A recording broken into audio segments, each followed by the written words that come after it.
જય શ્રી કૃષ્ણ, જય માતાજી, હર હર મહાદેવ। આજે આપણે જયા પાર્વતી વ્રત કેવી રીતે કરવાનું, ક્યારે કરવાનું, એની વિધિ જાણશું, એની પૂજા જાણશું। તો 2025 જયા પાર્વતી વ્રત। આ વ્રત અષાઢ સુદ તેરસના દિવસથી શરૂ કરીને અષાઢ વદ ત્રીજના દિવસે પૂરું કરવાનું હોય છે।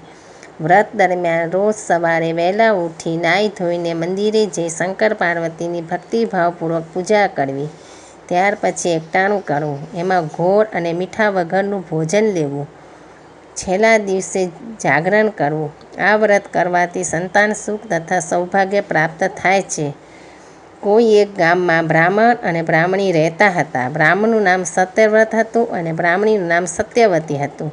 બંને જણ ભક્તિભાવવાળા તથા સદગૃહસ્થ હતા। તેમના આંગણેથી કોઈ પણ અતિથિ નિરાશ થઈ પાછો જતો ન હતો। તેઓ બધી વાતે સુખી હતા, પણ તેમના ઘેર શેર માટીની ખોટ હતી।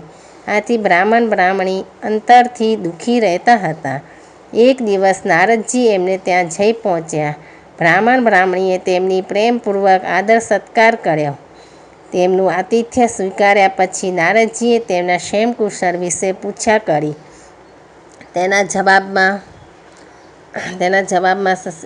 બ્રાહ્મણ દંપતીએ કહ્યું કે અમે તો બધી વાતે સુખી છીએ, પણ અમારે છે તે શેર માટીની ખોટ છે।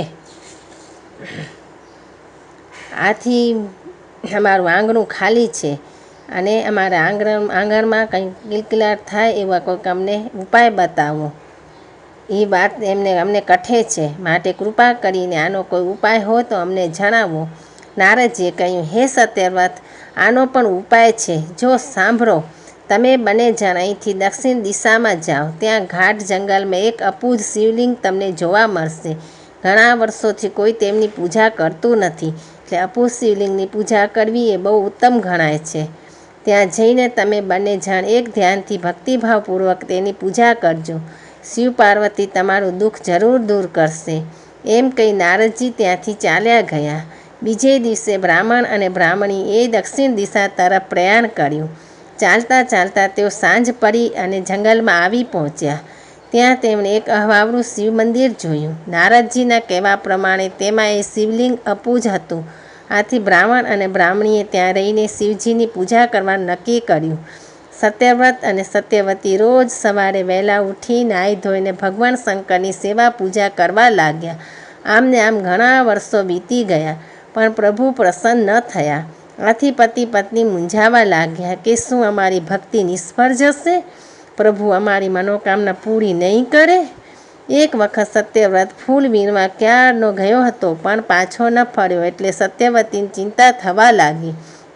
થોડીવાર પછી તે તેના પતિની શોધમાં નીકળી પડી।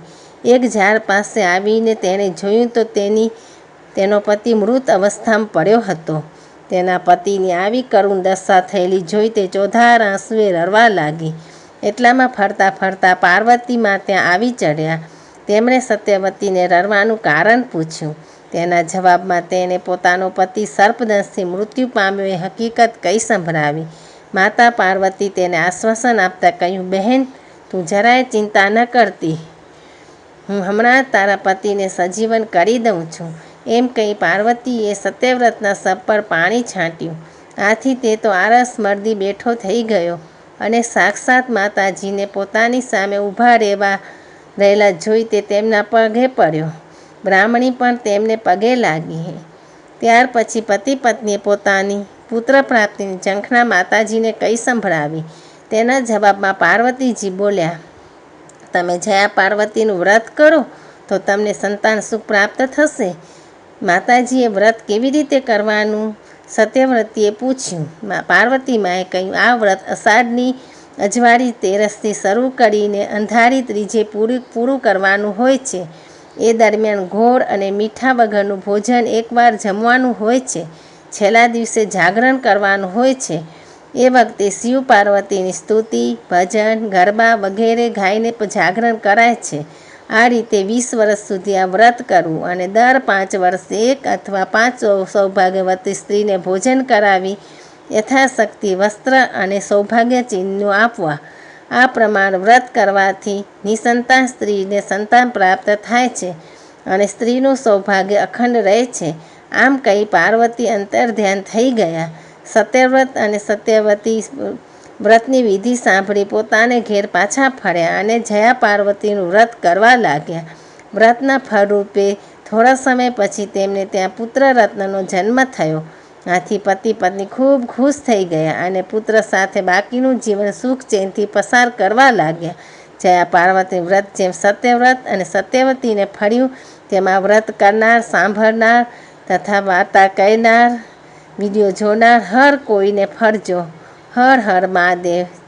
ઓમ નમઃ શિવાય. ઓમ નમઃ શિવાય. ઓમ નમઃ શિવાય.